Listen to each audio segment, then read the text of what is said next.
নবী করিম সাল্লাল্লাহু আলাইহি সাল্লামের সাহায্য করব আমরা নবী সাল্লাল্লাহু আলাইহি সাল্লামের অনুসরণ করে, ইত্তেবা করে। দ্বিতীয় যে বিষয়টি, নবী করিম সাল্লাল্লাহু আলাইহি সাল্লামের অনুসরণ আমরা মৌখিক যদি বলি তাহলে তো খুব বড় বড় কথা। আমরা নবীর তরিকায় চলি, ঠিক আছে, তৌহিদ আমাদের ঠিক আছে, যথাসাধ্য আমরা শিরক করি না, বাঁচি শিরক থেকে, শিরক করি না। তারপরে অনেকের মধ্যে ছোট শিরক আছে, লোক দেখানো কাজ। লোকজন দেখে জানে তাহলে দান খেরাত করলাম বা এই কাজটা করলাম, না হলে করলাম না। এখানে কে জানলো, কে দিল, দেখলো, সুতরাং করলাম না। যদি দুনিয়ার কোনো গরজ থাকে তাহলে করলাম, না হলে করলাম না। দুনিয়ার গরজ থাকলে করলাম, আর না হলে করলাম না। এসব নেই। অনেক তৌহিদ প্রতিষ্ঠাকারী শিরক আমরা করি না, বিদআত করি না, কিন্তু এরকম শিরক ঢুকে আছে। আপনার সামান্য গরজে একটু আঘাত লাগলেই কেটে পড়লেন। আপনি কোথায় দিনের খাতিরে কাজ করছিলেন? আপনি নিজের দুনিয়ার গরজে কাজ করছিলেন, এই জন্য সামান্য একটু আঘাত লাগলো, সেজন্য কেটে পড়লেন। আপনি একজনের, আপনিও দিনের কাজ করেন, এভাবে দিনের কাজ করেন। আপনার দুইজন একই ইসলামিক সেন্টারে আসেন, সপ্তাহে 2বার 4বার এসে দুজনে সহযোগিতার সাথে দিনের কাজ করেন। আলহামদুলিল্লাহ, একা কাজ করা সম্ভব নয় দিনের কাজ। সামান্য একটু মত পার্থক্য অথবা ভুল বুঝাবুঝি হইল, একজন আর একজন থেকে এমন কেটে পড়লো যে ইসলামী শিক্ষা থেকে কেটে পড়লো। এবং কথা বলতে গিয়ে কোনো ভয় নেই, বাড়াবাড়ি করে কথা বলতে কোনো ভয় নেই। আল্লাহকে ভয় করুন। এবং আমার ইখতিলাফ থাকতে পারে আপনার সাথে, বা আপনার ইখতিলাফ থাকতে পারে, মতানৈক্য থাকতে পারে আরেকজনের সাথে, ধর্মীয় মতানৈক্য থাকতে পারে 2-4টি মাসলায়, অথবা দুনিয়ার কোনো ক্ষেত্রে পার্থক্য হইতে পারে, অথবা টাকা পয়সা নিয়ে কোনো মনোমালিন্য হইতে পারে। কিন্তু তার মানে এই না যে দিনের কাজের ক্ষতি করে দেব, কখনো না। তাহলে আপনি কোথায় নবী করিম সাল্লাল্লাহু আলাইহি সাল্লামের অনুসারী? সাহাবাই কেরামদের মধ্যে বহু মাসলা মাসাইল ইখতিলাফ ছিল, কিন্তু তারপরেও তারা দিনের খেদমতে সবাই বুনিয়ানু মারসুস, সীসা ঢালা প্রাচীরের মতো আল্লাহ পাক রব্বুল আলামিন বলেছেন তাদেরকে। আমাদের মতো, আমাদের অনেকের মধ্যে ছোটোখাটো মাসলার ইখতিলাফ আছে, অনেক বড় মাসলায়। সূরা নাস আর ফালাক এটা কোরআনের অংশই নয়। এটা কি যেমন তোমার ইখতিলাফ নাকি? আজকাল যদি কেউ যদি বলে সূরা ফালাক নাস কোরআনের অংশই নয়, এটা তাহলে আপনি বড় ফতোয়া দিয়ে বসবেন আপনি। কিন্তু ইজতিহাদের ভুল ছিল। আব্দুল্লাহ বিন মাসউদ রাদিয়াল্লাহু তাআলা তাই মনে করতেন। তার মুসহাফে, তার যে কপি কোরআনের, তাতে তিনি বলতেন যে এটা তো নবী সাল্লাল্লাহু আলাইহি ওয়াসাল্লামের এলাজ চিকিৎসার জন্য আল্লাহ পাক নাযিল করেছেন। আবু যার রাদিয়াল্লাহু তাআলা আনহুর যে দ্বিমত ছিল, ইখতিলাফ ছিল, তিনি বলতেন সারাদিন খেয়ে দিয়ে যা বাঁচবে সব দান করতে হবে। ভারত উপমহাদেশের কমিউনিস্ট যারা, বাংলাদেশ, পাকিস্তান বা ভারতে যারা মুসলিম কমিউনিস্ট, তারা বলে, আমি একটা বই পড়লাম তাতে লিখেছে এক মুসলিম কমিউনিস্ট মানে বেদিন, তো এক কমিউনিস্ট লিখেছে যে সর্বপ্রথম কমিউনিস্ট হচ্ছে আবু যার রাদিয়াল্লাহু তাআলা। না, কমিউনিস্ট না তিনি। আরে তোমরা তো ব্যক্তি মালিকানাকে অস্বীকার করছো, সুতরাং জাকাতি নেই তোমাদের ব্যক্তি মালিকানাই অস্বীকার করছো, সুতরাং হজও নেই তোমাদের, ওমরাও নেই তোমাদের। হ্যাঁ, দান খেরাত মসজিদ মাদ্রাসা কায়েম করবে কোত্থেকে যখন ব্যক্তি মালিকানা নেই? ডেলি ডেলি স্বামী স্ত্রী যাওয়ার কলকারখানায় কাজ করো আর খাও, সরকার দিচ্ছে, রেশনে যা দিচ্ছে খাও। কোথা থেকে এসব ইবাদত বন্দি সব শেষ? আবু যার রাদিয়াল্লাহু তা তো বলেননি। আবু যার রাদিয়াল্লাহু তাআলা বলতেন সারাদিন খেয়ে দিয়ে যা বাঁচবে তা দান করে দাও, রাখিও না, না হলে গুনাহ হবে। আল্লাহ পাক কানজ বলেছেন, সম্পদ সঞ্চিত করে রাখলে গুনাহ হবে। ওয়াল্লাযিনা ইয়াকনিজুনা যাহাবা ওয়াল ফিদ্দাতা ওয়া লা ইউনফিকুনা ফি সাবিলিল্লাহ ফাবাশশিরহুম বিআযাবিন আলীম। তার ভুল ছিল ইজতিহাদের। তারপর ইজতিহাদের যোগ্যতা হয়তো তারা সাহাবী। আর আজকে যদি কেউ বলে যে আমি হেলাল মোল্লা, 5 বছর 10 বছর আমি ইসলামিক সেন্টারে পড়ছি, সুতরাং আমি একটা নতুন ফতোয়া দেওয়া শুরু করব। 8-10 বছর মাদ্রাসায় পড়েছি, সুতরাং আমি নতুন ফতোয়া দেওয়া শুরু করবো, যা উম্মতে 1400 বছর ধরে দেয়নি। তো এটা উচিত নয়। কোথায় সাহাবী, আর কোথায় আপনি? হ্যাঁ, অবশ্যই চিন্তা করতে হবে। তো যাই হোক, ইখতিলাফ থাকলেও নবী করিম সাল্লাল্লাহু আলাইহি সাল্লামের মহব্বতে, ভালোবাসা, নবী সাল্লাল্লাহু আলাইহি সাল্লামের অনুসরণ আমাদেরকে একমত হতে হবে। নবী সাল্লাল্লাহু আলাইহি সাল্লামের সাহায্য করবেন আপনি নবীর অনুসরণ করে। জীবনের প্রত্যেকটি ক্ষেত্রে নবীর অনুসরণ করবেন।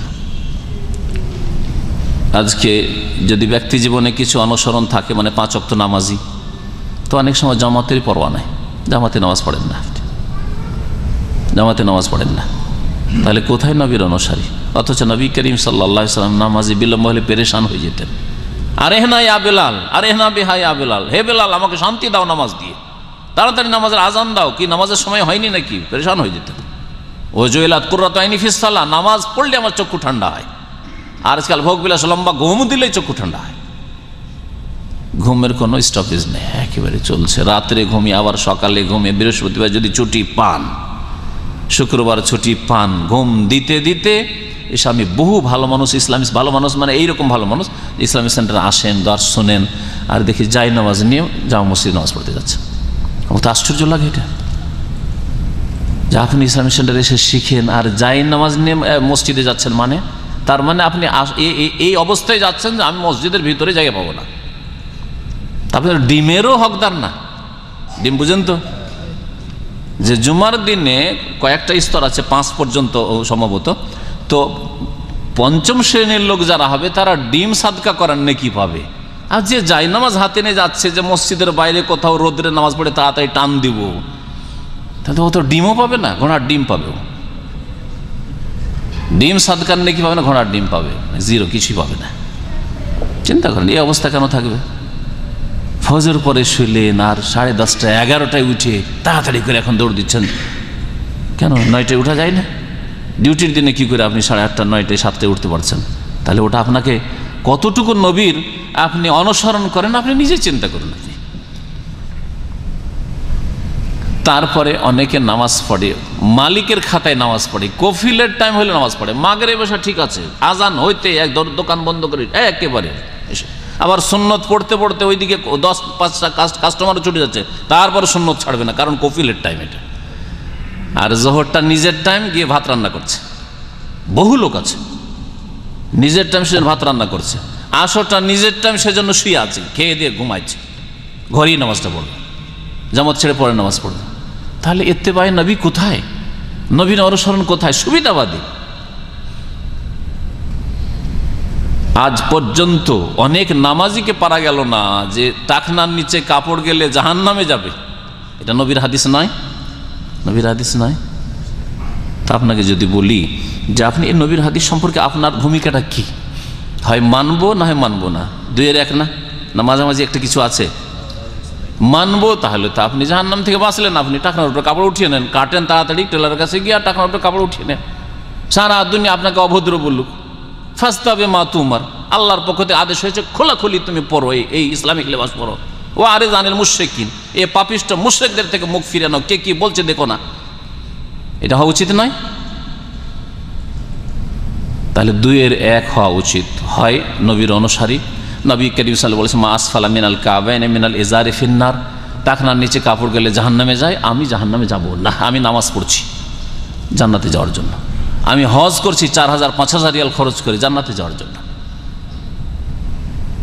সুতরাং আমি টাকনার নিচে কাপড় নিয়ে জাহান্নামে যাব না। হয় নবীর অনুসারী হন, আর না হলে আরেকটা ওর উল্টো হয়। আর মাঝামাঝি, আজকালকার মুসলিম মাঝামাঝি, ওকে যদি বলেন কি আপনি নবীর বিরোধী, কখনো না, আপনি তো বিরোধী, টাকনার নিচে কাপড়, এই তো কাবিরা কোনো নবী বলছেন জাহান্নামে যাবে, এই তো আর এমন ব্যাপার না যে তোমার স্বাস্থ্যের ক্ষতি হবে, সুতরাং সাবধান, এমন তো এ কথা নেই এখানে। তুমি যদি না করো তাহলে এটা না করো তো ভালো, এ কথা বলেছেন নবী করিম সাল্লাল্লাহু আলাইহি ওয়াসাল্লাম। লাম ইয়ানজুরিল্লাহু ইলাইহি ইয়াওমাল কিয়ামতের দিন আল্লাহর রহমতের নজরেই দেখবে না যারা এইভাবে টাকনার নিচে কাপড় লটকাবে। নবীর হাদিস নয় এগুলো, সেই হাদিস। তা নবীর অনুসরণ মানে 2-4টি বিষয় নয় আসলে। নবীর অনুসরণ মানে পুরো জীবনে, ব্যক্তি জীবনে যদি কাপড় ঠিক না হয়, তাহলে আবার পারিবারিক জীবনে, স্বামী স্ত্রীর জীবনে, ছেলে মেয়েদের জীবনে, নবী করিম সাল্লাল্লাহু আলাইহি ওয়াসাল্লামের সিরাত, নবী করিম সাল্লাল্লাহু আলাইহি ওয়াসাল্লাম সাহাবায়ে কেরামদের আদর্শের বাস্তবায়ন, এই ক্ষেত্রে আপনার নবীর অনুসরণ চিন্তা করতে হবে না? অনেক ভাইরা রয়েছেন 5 ওয়াক্ত নামাজি, বাইরে পর্দা করে, কিন্তু বেশ কিছু বন্ধুবান্ধব আছে, ঘনিষ্ঠ বন্ধুবান্ধব, তাদের সাথে তাদের স্ত্রীদের কোনো পর্দা নেই, কোনো অসুবিধা নেই, সামনে বসে আসে, বন্ধু এসছে, এগুলো বন্ধু মানে পরিচিত বন্ধু, এগুলো বন্ধুর কাছে এসে অভ্যাস আছে, সুতরাং এখানে আর পর্দা নেই। এমন বিষয় তো ইসলামে নেই। যে আমার সামনে আপনার বিবির এসে অভ্যাস নাই, অথবা আমি শেখ সেই জন্য আমার সামনে আপনার স্ত্রী আসতে লজ্জা পাই, কিন্তু আর একজন লোক আপনার আগে থেকে ওই ছাত্র জীবন থেকে বন্ধু, সেই জন্য আপনার সামনে আপনার স্ত্রী আসবে, এটা তো নবীর অনুসরণ হলো না। এই যদি উদাহরণ দিতে থাকি একটা করে, বহু বিষয় রয়েছে। আমরা আমাদের ব্যক্তি জীবন, পারিবারিক জীবনে আমরা ইসলাম কায়েম করতে পারছি না, আর আমরা ওই রাষ্ট্রনীতির কথা স্বপ্ন দেখছি। আমরা স্বপ্ন দেখছি যে এখান থেকেও পশ্চিমা দেশে গিয়ে ওই কাফের জালেম, যেই কাফের জালেম নবীর এই ফিল্ম করেছে তার খবর নেব। ওই সব দেখে হবে? এখান থেকে শুরু করেন, এখান থেকে শুরু করেন, আপনার ব্যক্তি জীবন থেকে শুরু করেন, পারিবারিক জীবন থেকে শুরু করেন। যখন খাঁটি মুসলিম হয়ে যাবেন, তখন নবী করিম সাল্লাল্লাহু আলাইহি ওয়াসাল্লামের একটি বৈশিষ্ট্য হচ্ছে নসিরতু বির-রু'বি মাসিরাতা শাহরিন। সহিহ বুখারীর হাদিস, আমাকে সাহায্য করা হয়েছে শত্রুর ওপর, ইহুদি নাসারার ওপর, পত্তলিকের ওপর, মুশরিক কাফেরের ওপর, আল্লাহর দ্বীনের শত্রুর ওপর মাসিরাতা শাহরিন, 1 মাসের দূর থেকে। তার মানে কি 1 মাস লাগবে আপনাকে পৌঁছিত ওই কাফেরের কাছে, তারপরে ওই কাফের ভয়ে কাঁপছে আপনার ভয়ে। এটা রাসূলুল্লাহ সাল্লাল্লাহু আলাইহি সাল্লামের বৈশিষ্ট্য, রাসূলের খাঁটি উম্মতের বৈশিষ্ট্য। আপনি যখন ওই রকম সত্যি খাঁটি মুসলমান হয়ে যাবেন, আপনি, আপনার স্ত্রী, আপনার ছেলে মেয়েরা, তখন আপনাকে, আপনার পরিবারকে, আপনার মতো মুসলিমকে ওই কাফের 1 মাসের দূর থেকে ভয় করবে। 1 মাসের দূরত্ব আছে, তারপরে ভয় করবে তারা। ওয়াদা আল্লাহ পাক রব্বুল আলামিনের, এটা নবীর বৈশিষ্ট্য। আল্লাহ পাকের ওয়াদার খেলাফ হবে না কখনো, কিন্তু ওই রকম মুসলিম হইতে হবে। কখনোই সাহস হইতো না, কখনোই সাহস হইতো না। কিন্তু যা ভালো করে বুঝতে পারছে যে এসব করলে আমার কিছুই করতে পারবে না। কখনো ডাকাতের বাড়ি ডাকাতি হয় না, কারণ জানে যে ডাকাতের বাড়ি ডাকাতি করলে আমার খবর আছে। সুতরাং আমরা যদি সত্যিকার, তার মানে বলছে না শুধু দুনিয়ার শক্তি, আসল হচ্ছে ইমানি শক্তি। আমাদের যদি ইমানি শক্তি মজবুত হয়ে যায়, তাহলে দুনিয়ার শক্তি চলে আসবে। অনেকে শুধু দুনিয়ার দিক থেকে শুধু চিন্তা করেন, বস্তুবাদী ওরা, ওদেরকে বলা হয় বস্তুবাদী। বস্তুবাদী কি না, আমাদের কাছে ওই রকম উন্নত অস্ত্র নেই, আমাদের কাছে ওই রকম যোগ্যতা নেই, আমাদের কাছে ওই রকম ক্যাপাসিটি নেই, এসব কথাবার্তা, এসব মিথ্যা কথা। আল্লাহ এসব কথা কোরআনে কারীমে বলেননি, বলেছেন ওয়া আনতুমুল আ'লাউনা ইন কুনতুম মুমিনিন। আল্লাহ বলছে ইয়াবুদুনানি লা ইউশরিকুন, তোমাদেরকে খেলাফত দেব, যে খেলাফত কাফেররা ছিনিয়ে নিয়েছে, ইহুদি নাসারারা। ইন কুন কি আল্লাহ বলেছেন, লা ইয়াবুদুনানি, আমার ইবাদত করবে, আমার সাথে শিরিক করবে না। খবরদার, লা ইউশরিকুনা বিশাইআন, কোনো কিছুকে শরীক করবে না আমার সাথে। কবর মাজারের সংখ্যা মন্দিরের চাইতে বেশি, চার্চের চাইতে বেশি। আর তারপরে বলছেন আল্লাহ সাহায্য করবেন, আল্লাহ খেলাফত দেবেন। কেন আল্লাহ খেলাফত দেবেন? খেলাফতের যোগ্যতাই নেই তো আমাদের। নবী করিম সাল্লাল্লাহু আলাইহি সাল্লামের অনুসরণ সম্পর্কে, নবী সাল্লাল্লাহু আলাইহি সাল্লামের আনুগত্য, নবীকে মানার ক্ষেত্রে বহু কোরআন হাদিসের দলিল আছে, যেগুলি বলার সময় নেই, সময় প্রায় শেষের দিকে।